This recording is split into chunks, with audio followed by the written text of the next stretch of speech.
the more you want to try others to like you, the more you dislike yourself. It's like part of the same thing. How do you expect to other people to like you if you don't like yourself? If you don't like yourself, you expect others to like you.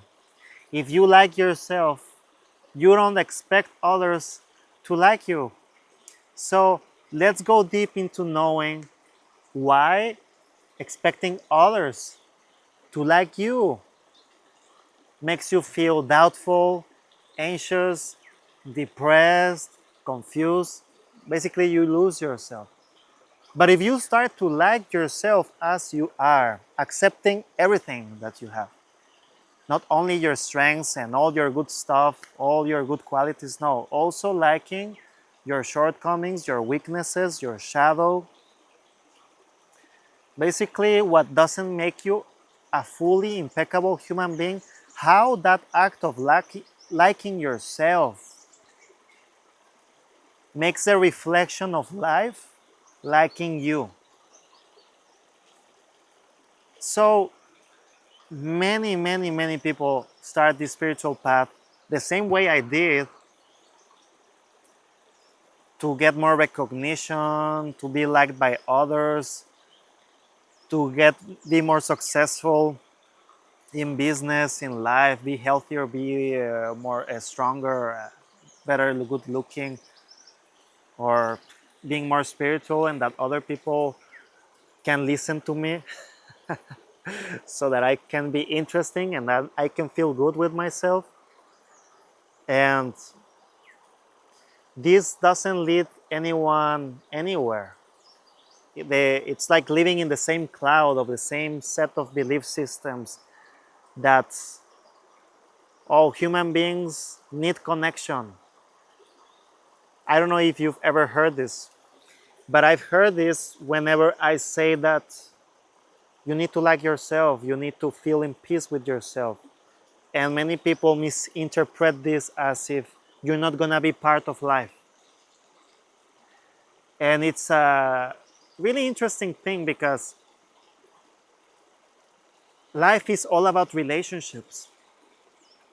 You see, like, we need all each other to live. That cannot even, that's, no one can skip this function of life. Life is an interrelational system. The river here is like flowing. There's some fishes here that live here. It's also nourishing all this land, cleaning the land, even just by hearing the the water of the river, it's so cleansing. So plants grow with the water. This fills the basin in some place.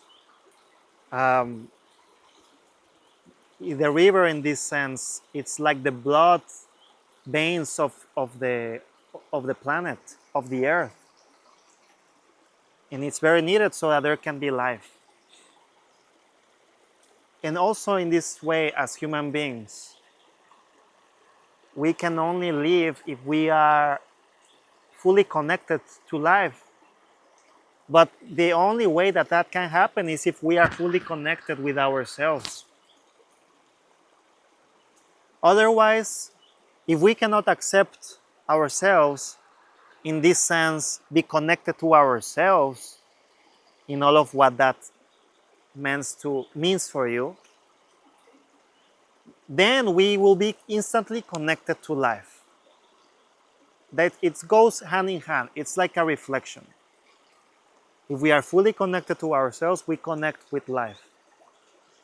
If we are fully related to ourselves, we are fully related to our lives, and that includes people, situations, the spirits of nature, animals, the elements of nature. We relate to life in that way. There's like a big gap to do that. I'm not saying that it happens in one day or that there's like a place to arrive. No, that keeps expanding because the universe is so infinite. I mean, how much can we relate to the universe? Does that make sense? And I just read something beautiful that the relationships, interrelationship of life is like the nervous system. But how good we can make out of our bodies and feeling in peace with ourselves if we are missing out of some parts of our bodies, if we're just blocking them, if we don't want to feel them. So in that same way it happens with us. If we are not relating to our shadows, to our wounds, to our traumas from a place of acceptance and openness, then the same way we are blocking our relationship of life. So coming down to the point that if you don't like yourself, how do you expect others to like you? If you cannot live with yourself, how can someone else come and live with you? It cannot happen. So in order to start this journey to like yourself, I always like to talk about building awareness. Building awareness, super important. Because without awareness, you cannot listen to yourself. And it's like having, like, your soul wants to speak and to speak and to speak and be loud, but you cannot listen to it because you are listening to the condition of others, of what makes you a likable person. Then you are like chasing that kind of validation or dream out of what other people think about you, which basically you are living out of the thoughts of other people. You don't listen to your spirit. You don't listen to yourself. You don't listen to your own needs. And this leads you to put the needs of others first before yours. So awareness, it's a must. Awareness by itself can just take you through the entire journey. So how to cultivate awareness? Meditation, my favorite.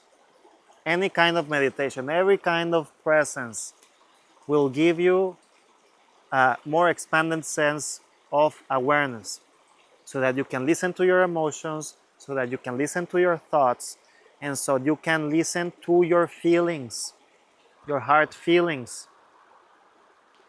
Your feelings tell you where you want to go. Your feelings gives you action. Your emotions gives color to your feelings. Feelings are connected with emotions, but emotions, they are like more raw. If we feel the emotions, they will be refined into feeling, and then we can take action. And thoughts are connected to emotions. But if we are always in the thought and we are not feeling, we are not present, we are just missing out of everything of our soul acting through us. So awareness is really important. If you already do your meditation practice, I highly suggest you to do a meditation practice where you can be fully present in one focus. I don't like guided meditations because they put to think the mind a lot. And basically in meditation, we just want to be separate from thoughts and feelings and emotions so that we can gain more knowledge of listening to ourselves. So there you have it. You have awareness. Then what you want to like yourself, because this is what the topic about today is, right? The secret of being liked by others is that you like yourself first. So to like yourself, you have awareness, and then you need to start to release yourself from guilt and shame. And this is quite a big topic. Many people are just acting out of shame, guilt, and fear all the time. You can see it in themselves. The more you liberate yourself from guilt and shame, the more you see how people are constantly trying to, like, protect themselves or to put a mask. And it gives you a lot of compassion to see that other people are struggling, of course, and you can actually find ways to really confront them so that they can connect with who they truly are, right? And listen to their hearts, not trying to be someone else. But if we are acting out of guilt and shame all the time, we are constantly abandoning ourselves. We are indulging in self pityness or self importanceness. We're acting to be better than others. We are proud and arrogant and basically the opposite of being humble. The opposite of we are all the same. And yet we are all different. That's why follow your heart. And I accept you following your heart because I am doing that for myself. There's no guilt, there's no judgment behind that. I am walking my path. I am discovering God that lives within me by trusting God, by trusting my heart. But if there's guilt and shame all the time, everything feels like uncertain. We are constantly doubting ourselves in following our heart because we're always questioning if this works, if this doesn't work, if other people will like us, if I'm gonna make a mistake and therefore I am guilty, or if why I don't take the right, the safe path, and therefore I feel more guilty.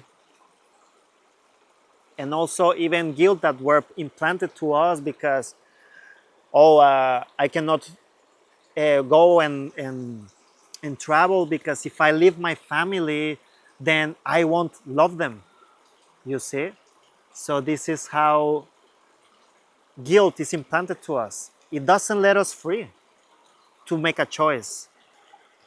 So how you can liberate yourself from guilt? There are many ways. There's either by introspecting in yourself.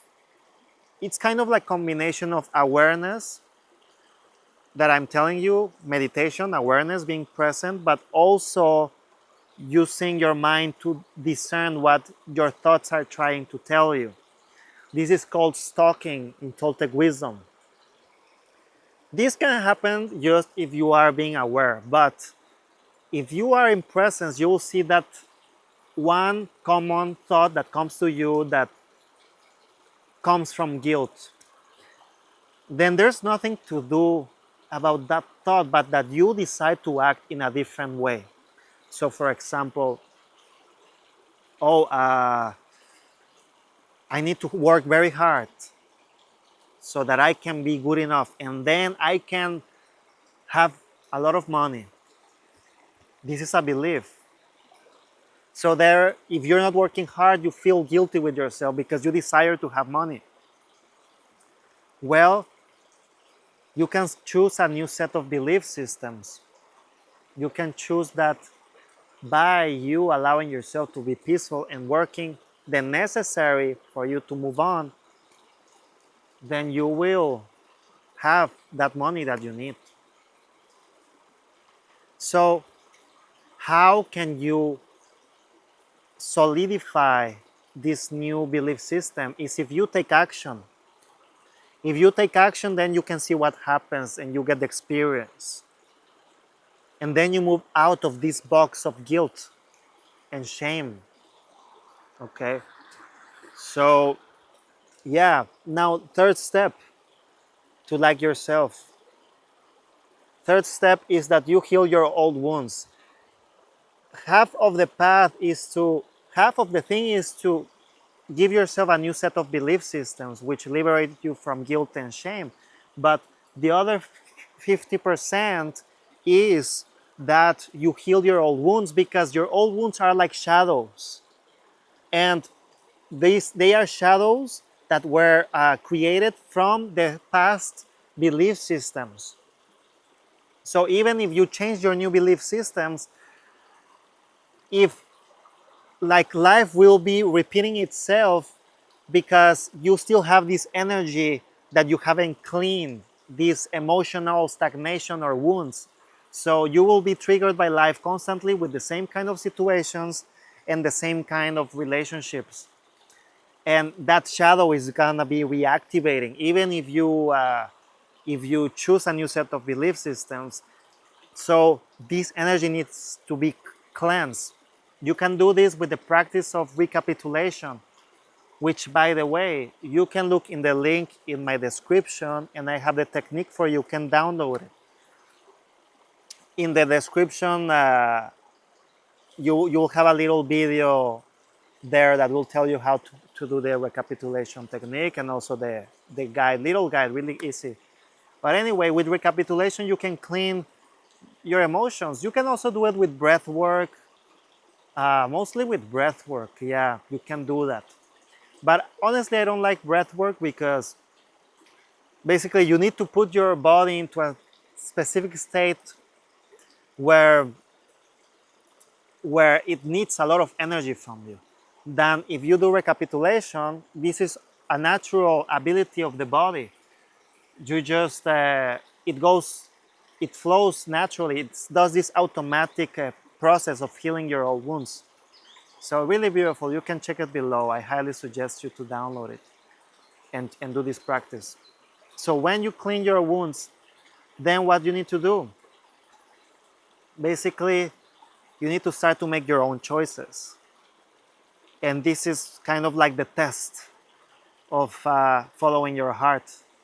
So you follow your heart and you embrace your fears. And now it's the test of like, maybe I'm gonna disappoint others when I choose and I follow my heart. Others will be disappointed and they're gonna try to make me feel guilty. So how many people, they just stay where they're at because they're conditioned to the rules of others, and they have a deep desire of be themselves, but they cannot, because they cannot move away of this box, and they are constantly not liking themselves. They're choosing for others. They are acting for others, but they are not acting for themselves because they are afraid of other people not liking them. So this creates this loop of, I don't like myself enough to take action. So liking ourselves, it's really connected to embracing our fears. Really. Now, fifth step basically is to be yourself as you are with others, taking that mask, saying the silly thing, expressing your true feelings without being afraid of being rejected or judged. Setting your boundaries, saying no. Stop people pleasing others. Stop putting the needs of others before yours. These actions make you like yourself at an energetical level, spiritual level. When you are who you are, when you dance, when you sing in front of others, and you are not worried about your performance or what they think about you and all this kind of crap. uh, yeah, if you're hiding yourself, how can you know yourself? If you don't know yourself, how can you like yourself? If you don't like yourself, how can you like your life and everything that's around you? You see?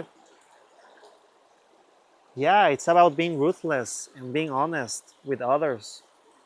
If we are following our heart to be ourselves and to make our own choices, you need to trust yourself and experience that your heart has only true and good intentions for life, because that's how we interconnect with life. That's the interrelationship that I'm talking about with life. That's how we nourish life. We support through life with our hearts. When we like ourselves and all of who we are, we can completely relate to life fully. But if our guilt, our shame, and our beliefs, old belief system is in the way, that cannot happen. And also that will not help us to know who we truly are, which we are limitless, honestly. We are just keep expanding and expanding like the universe. So if we want to go in that path of knowing ourselves and liking ourselves, loving ourselves fully, we need to build awareness, and to move away these belief systems and guilt and shame with being true to ourselves. Plus, cleaning your old wounds, which I already mentioned. So, yeah, this video is getting long, so I will wrap it up now. I hope you like it. If you want the recapitulation technique, just look in the link below and download it. And yeah, if you like this video, don't forget to hit the like button, to subscribe. And my name is Isa. This is Powerful Freedom, my YouTube channel. And have a beautiful day. Namaste. Start by liking yourself every day. There's no limits to that. Like yourself every day. Take care.